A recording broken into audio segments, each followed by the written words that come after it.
the exposition of the truth. The sages say that there are 4 prerequisites for realization of the truth. 1. Viveka, discrimination between the temporary, therefore unreal phenomena, and the permanent, therefore the reality, i.e. nominal. 2. Indifference to the enjoyment of pleasures here or hereafter. 3. The group of 6 qualities. And 4. The longing for liberation. The 6 qualities are Sama, Dhamma, Uparati, Titiksha, Samadhana, Shraddha. Of these, Sama is control of mind, Dhamma is control of the senses, Uparati is cessation of activities relating to caste, creed, family, etc. Titiksha is control of passions and includes endurance. Samadhana is, according to the sages, the settling down of the mind to reflect on the truth, as revealed by the scriptures and the sages. Shraddha denotes faith in the Master and the scriptures. Such are the meanings of the 6 terms of this category. No one can achieve anything in this world without being properly equipped for the task. For the same reason, only those who are equipped with these 4 categories of prerequisites can gain illumination. A novice cannot get it so readily. If so gained, it follows that the person has been successively purified in countless incarnations in the past.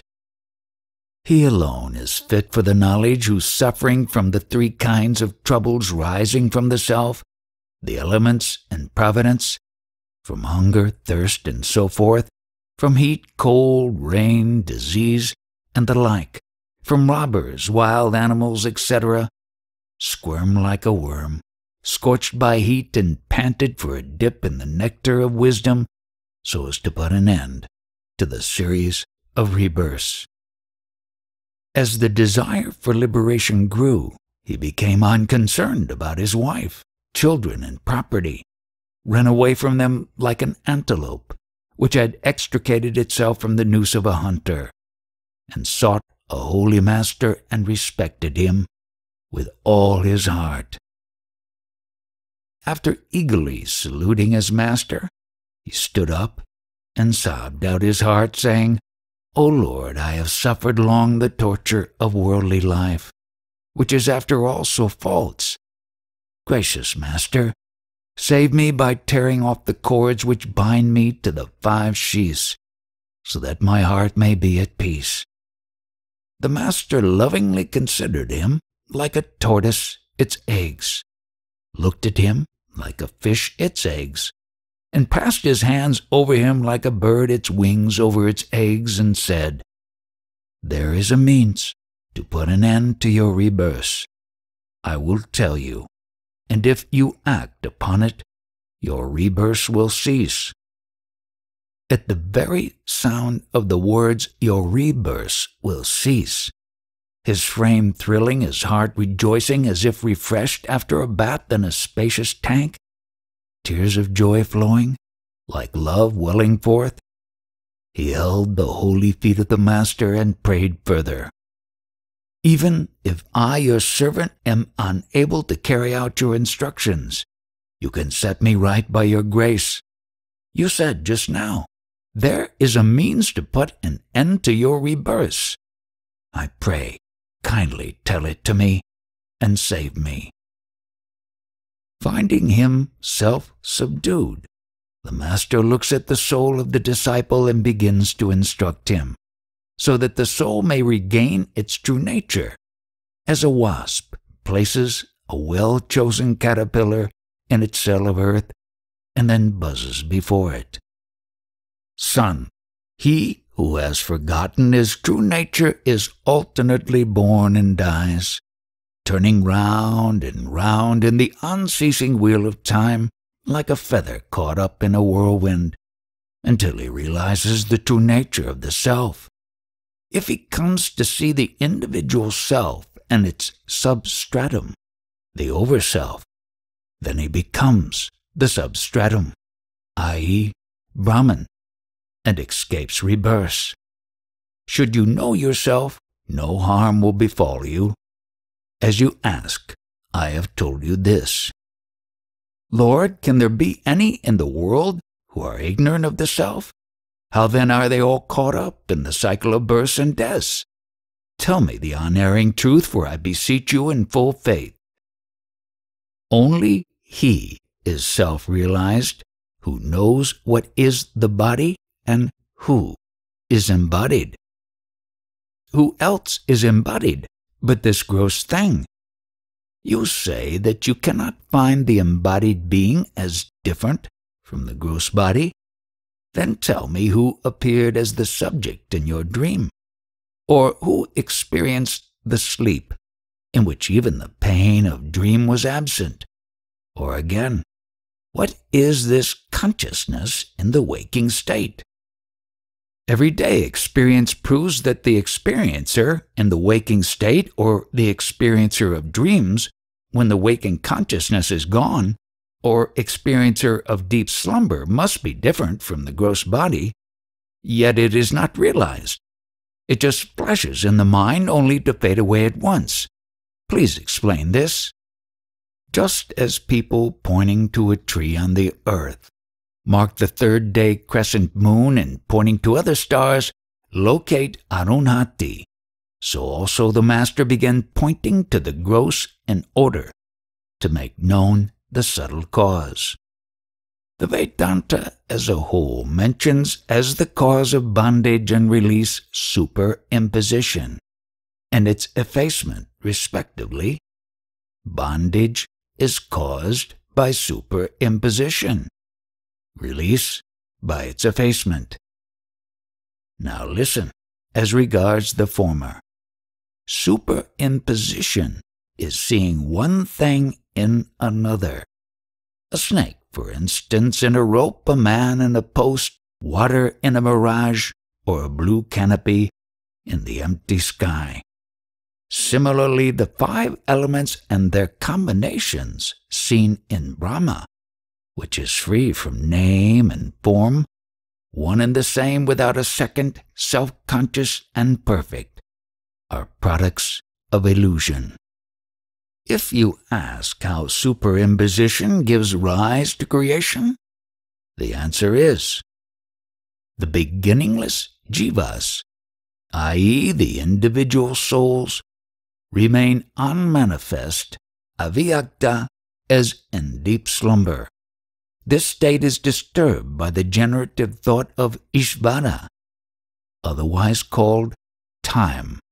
Then avyakta, the unmanifested, ceases to be causal, latent, and the 3 gunas manifest.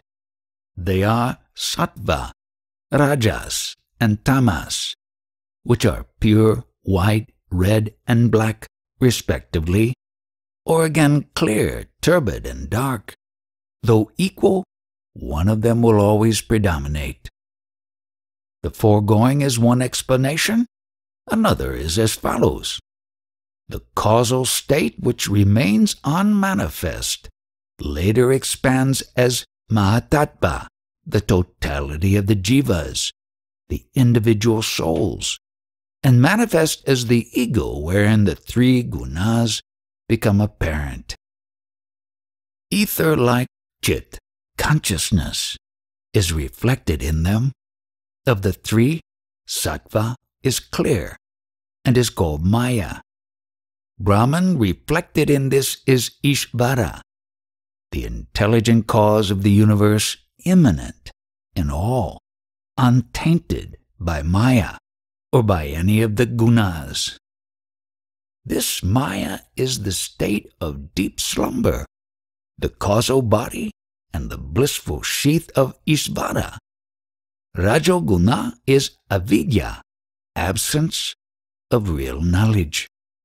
Chit, reflected in this guna, which is not clear owing to its constant agitation, gives rise to countless beings. The jiva in this state is known as prajna. This is the blissful sheath, the state of deep sleep, and the causal body of the jivas. I have so far described the causal stage of superimposition. Hear me now explain its subtle phase. To provide the wherewithal of experience to the jivas, by loving grace of Ishvara, who has all the wondrous powers of his inseparable Maya, the tamoguna then divides itself into two aspects, namely, 1, dense veiling of reality, and 2, multiplicity of phenomena. In the latter of these two there appears ether, from ether air, from air fire, from fire water, and from water earth. All these 5 in the nascent state are called elements. From these arise bodies suitable for experiences. The 3 gunas permeate all these 5 elements. In sattva, which is pure, there arise the jnanadriyas, the 5 senses of individual function, and also the mind and intellect of collective function. These 7 products of sattva form the instruments of knowledge. Then in rajoguna there arise the vital airs of collective function and the karmendriyas of individual function. These 17 fundamentals form the subtle bodies of gods, demons, human beings, animals, and all other living organisms. The jiva united to such a body is called Taijasa, and Ishvara, under similar conditions, is known as Hiranyagarbha. In both cases, it is called the Linga Sharira, or the subtle body, which comprises the 3 sheaths, the vital, the mental, and the intellectual.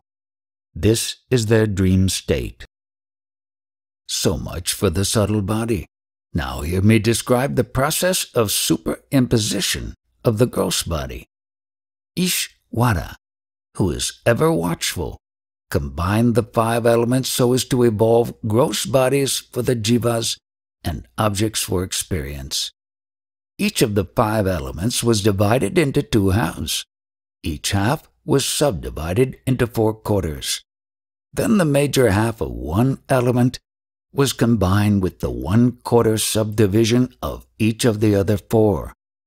This process gave rise to the gross elements from which the 4 classes of beings and their experiences, the universe and its worlds, were created. The jiva, united with the gross body, is called Vishva, and Ishvara, under similar conditions, is known as Virat. The gross body is the physical sheath in their waking state. Remember this brief statement regarding the gross body. Master, if these states, gross, causal, subtle, be common to both, how shall we know the difference between exalted Ishvara and the ordinary jiva? The jiva is the effect and the Ishvara the cause. There is also a difference as between units and their totality. The trees form the units. Their aggregate is the forest. Generally speaking, the mobile and immobile jivas are the separate units. The sum total is Ishvara.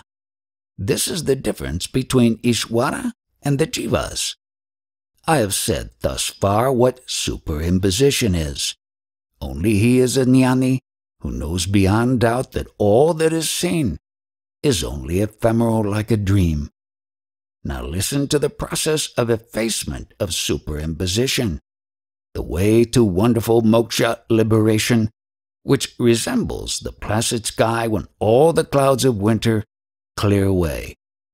Just as one examines and finds out that this is not a snake but a rope, and this is not a thief but a thick post, so also one makes out beyond doubt, by the word of the Master and the light of the Scriptures, that the body, the world, and the elements are only Brahman, i.e., unchanging consciousness. Know this to be the effacement of superimposition. Cause and effect are the same, like cloth and yarn, ornaments and gold, utensils and clay. To resolve the body into its antecedent cause, until avidya, ignorance, is traced as the root cause of all, is the method of effacing superimposition. You have said that the tamoguna functions in two aspects, namely veiling and multiplicity, of which you have explained the latter, which springs from desire. Tell me, my lord, the result of the other aspect, veiling. Avarana, the veiling power, veils the inner vision of all embodied being except unexcelled Ishvara and self-realized jnanis. In the shape of it is not, it does not shine forth. In the same way as the dense darkness of a wintry night hides the sky and the earth and the directions from our view. Outwardly, this veiling power altogether obstructs the distinguishing of Brahman, who is perfection, from his modifications as the world, and inwardly that of the self which is pure consciousness from its modifications as the inner faculties, that is the ego, the mind. It is therefore the sole cause of that chronic disease, the endless series of births and deaths. The question then arises, whereon does the superimposition rest when the substratum is completely hidden?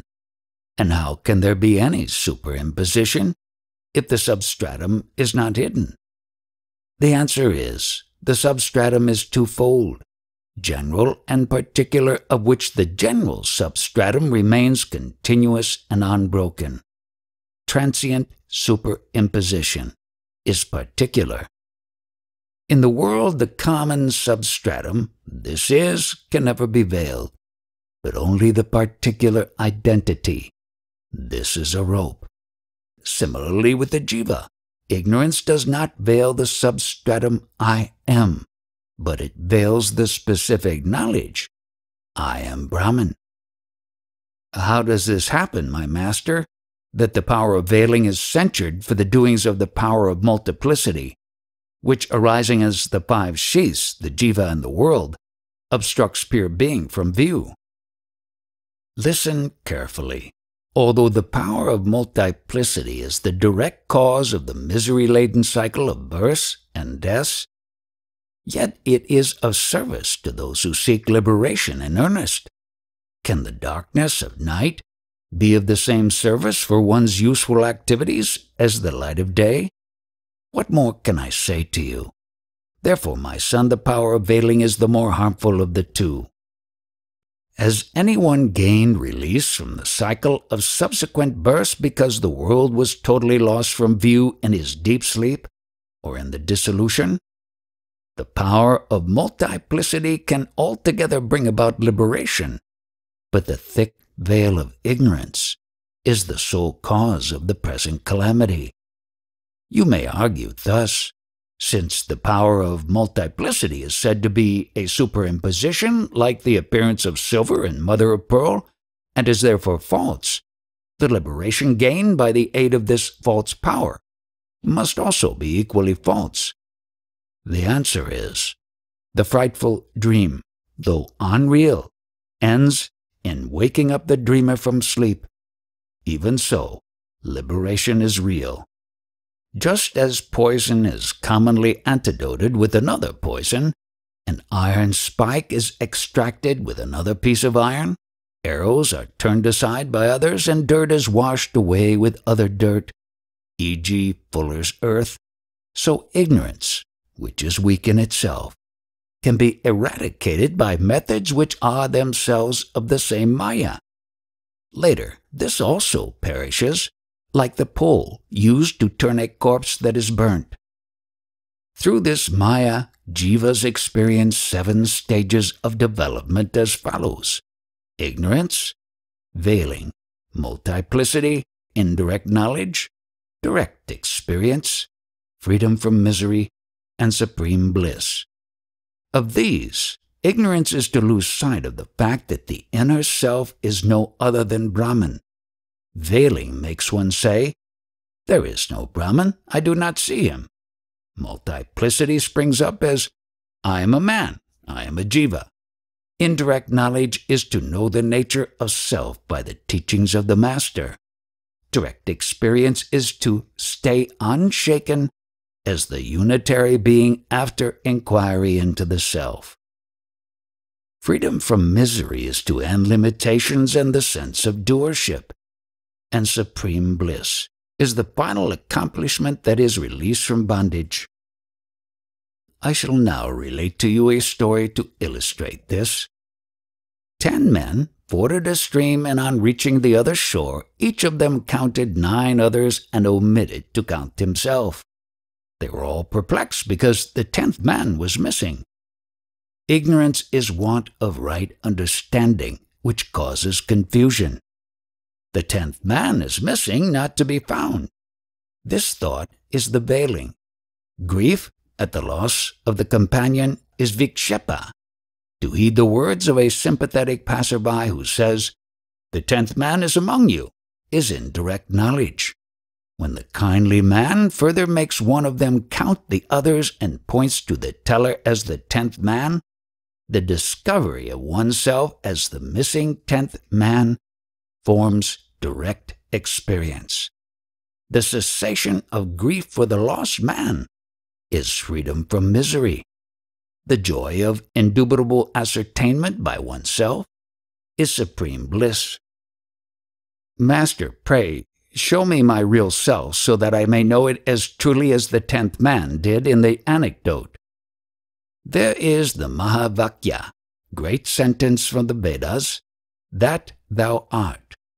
The verb art in it establishes the identity of the pronouns that and thou in their ultimate meaning. I shall explain how it does so. Hear me. Just as the ether, though single, is fourfold, as the wide expanse, the ethers in the clouds, the ether in the pot, and the reflection in water, so Chit, which is single, is called the all-pervading Brahman, Ishvara, the Self, and the Jiva. In the Mahavakya, referred to, verse 64, the word that stands for Almighty Ishvara and thou stands for the Jiva. But ultimately they mean respectively Brahman, who is free from Maya, and the inner self, who is free from limitations. They are now mutually bound up like butter and boiled milk. Just as the milk is churned and the butter separated, so also you should realize the self and thus stand apart. The way to get rid of the trappings of the jiva is to kill the present idea that I am the body, which is only a corpse, after all, for it is a mere assemblage of the 5 elements. Nor can you be the breath which moves through the nostrils like the blasts of air blown by bellows. It is simply a function of rajoguna. Can the self be the intellect or mind which stands to each other in the relation of agent and instrument? These 2 shis are only modes of sattva guna. Let not the unedifying bliss of deep sleep be mistaken for the self, for it is only a mode of tamo guna. Know thou as the self to be Sat Chit Ananda, the ever-unchanging, single, eternal, and all-pervading witness, and rid yourself of the trap of the 5 shis which are an opposite nature, false, insentient, painful, etc. When I dissociate myself from the 5 shis and look beyond, there remains only a blank. I see nothing more than that. Am I to take this blank for the supreme experience of the self? In the anecdote, the 10th man, of deluded intellect, after counting only 9 men and not recognizing himself as the 10th, was stupefied. Can such stupor be the 10th man? Good son, you are the seer of all, i.e. blank and the 5 shis. I speak the truth. You are the unchanging witness of the gross, subtle, and causal ignorance, the waking dream, and sleep states, and the passage of time, past, present, and future, which endlessly rise and fall like waves in the ocean of bliss. Do not ask, by what light shall I see myself who am the all-seeing witness? Can there be a light to illumine the self-luminous light? The 10th man knows himself as such among the others. Is there an 11th man in him? To argue that another knowledge is necessary to make knowledge known is foolish, and leads to interminable controversy. You are neither known nor unknown. Realize yourself as self-shining knowledge. Is it what makes the sweet sweet, not the nature of sugar to be sweet? Realize yourself as the meaning of I, which makes known objects as this and that, or the seen and unseen, and itself lies beyond them. The self, as described above, is the primary meaning of thou in the Mahavakya, that thou art. Brahman, which is never bound by limitations, is the primary meaning of that. Their secondary meanings are the transient Jiva and Ishvara, respectively. Two separate entities can never be identical. The distinctions between Ishvara and the Jiva are due to their names, localities, artificial limitations, bodies, and capacities. They are as far apart as the upper and nether regions. Their identity is unthinkable with these associations. When the conventional exceptions of terms appear inconsistent, the Pandits of ancient lore bring out the true meanings by employing 3 methods of exegesis: disjunction, conjunction, or the two combined. 1. The house on the Ganges, and 2. The black remained, and the red fled. And 3. This is that Devadatta, are respective examples of the above. The apparent contradictions in several scripture passages are eliminated by a judicious use of these 3 exegetical methods. In the example, this is that Devadatta, the man was seen in another place and on another occasion, and also known as Devadatta, is this man who is seen in this place and on this occasion. Although the time and place are different, a little consideration reveals the man to be the same. Similarly, in the words that and thou, their literal meanings excluded, the consciousness principle is taken as Brahman and as the witness, whose unbroken identity is established by art, so that Brahman is the self and the self is Brahman. The ether reflected in water in a pot and in the clouds are both circumstantial and therefore unreal, whereas the space in the pot and the wide expanse are together one and the same. Similarly, all-pervading Brahman and the witness in the individual being are together one and the same. You must experience it so that you may remain fixed in the realization, I am that reality. On hearing this, the disciple, loyal to the instructions of the master, discarded the 5 sheaths and the blank, realized the self as I am Brahman, went beyond that and remained as perfect being. At the glance of the master, who was grace incarnate, the worthy disciple sank into the ocean of bliss and merged as the undivided whole, as pure consciousness, free from body, organs, and all else, with mind made perfect so that he became the true self unaware while awake. After the blessed disciple had remained in that state for a long time, his mind gently turned outward. Then he saw his glorious master before him. His eyes were filled with tears of joy. He was full of love and fell at the feet of the master. He rose up, came around the master, and with folded hands spoke to him. Lord, you are the reality remaining as my inmost self, ruling me during all my countless incarnations. Glory to you who have put on an external form in order to instruct me. I do not see how I can repay your grace for having liberated me.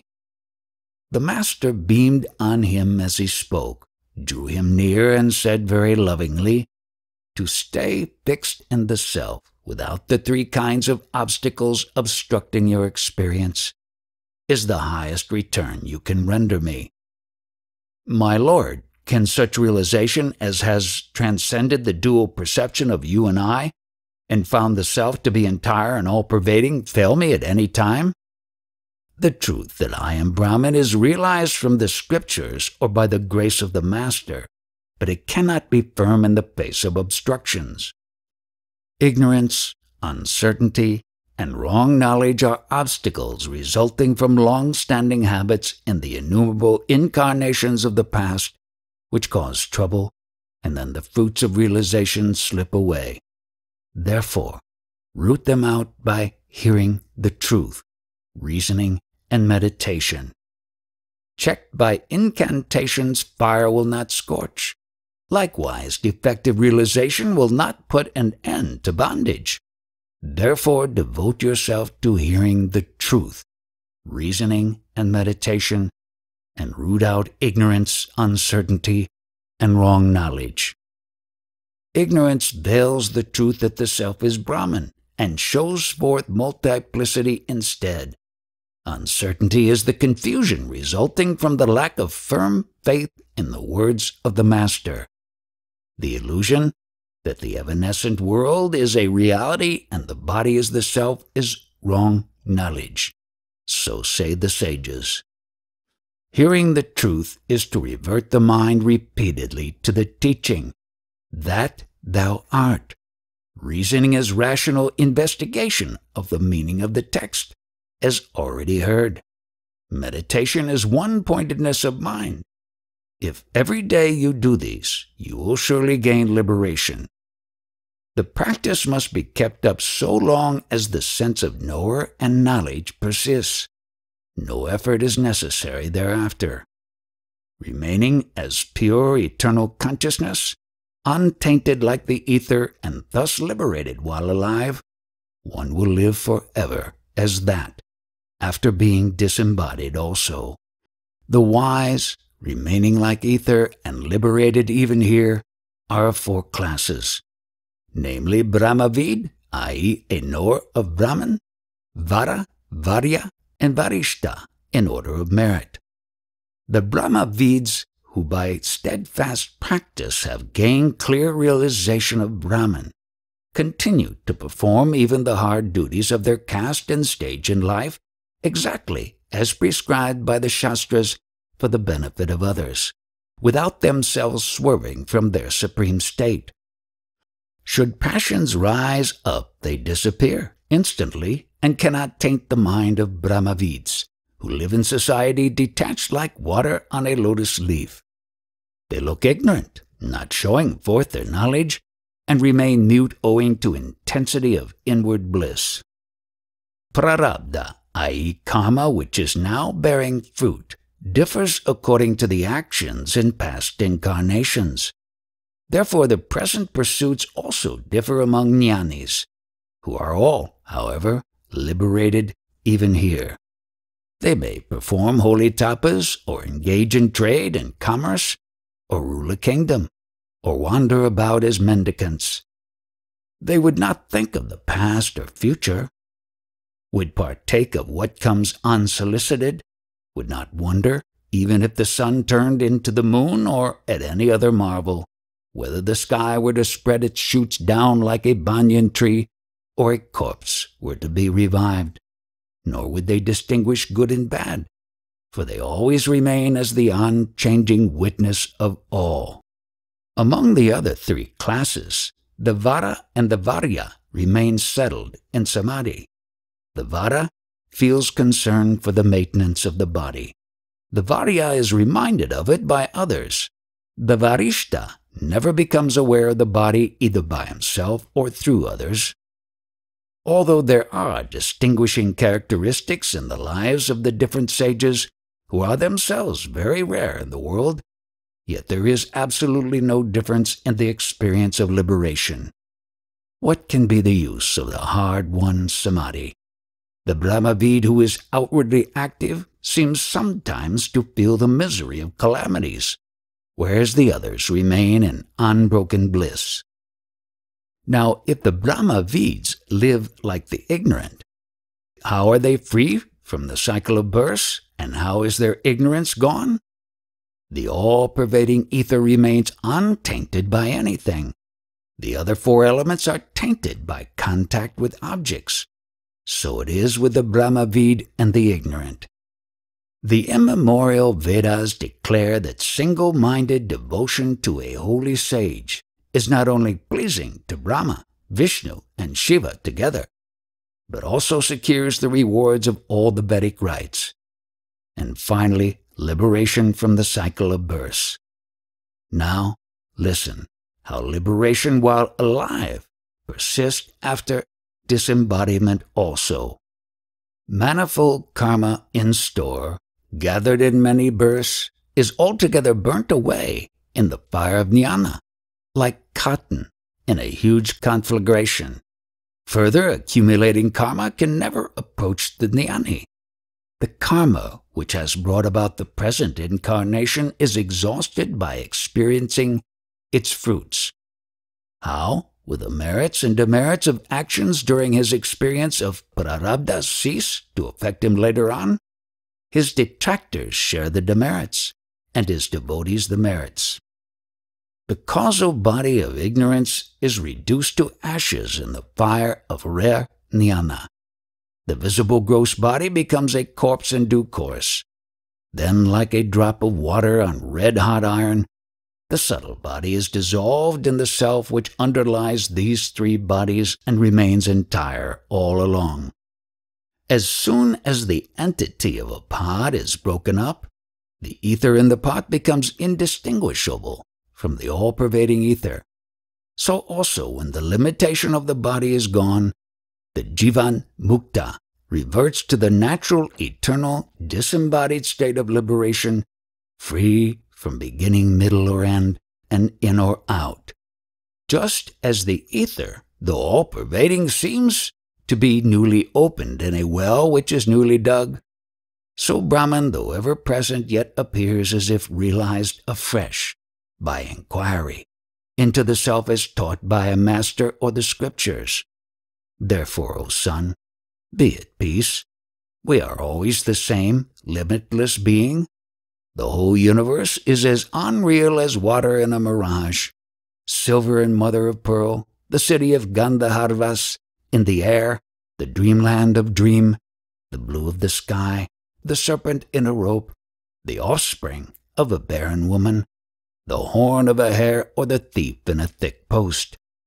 O son, pure consciousness is alone real. Do not therefore forget the self at any moment.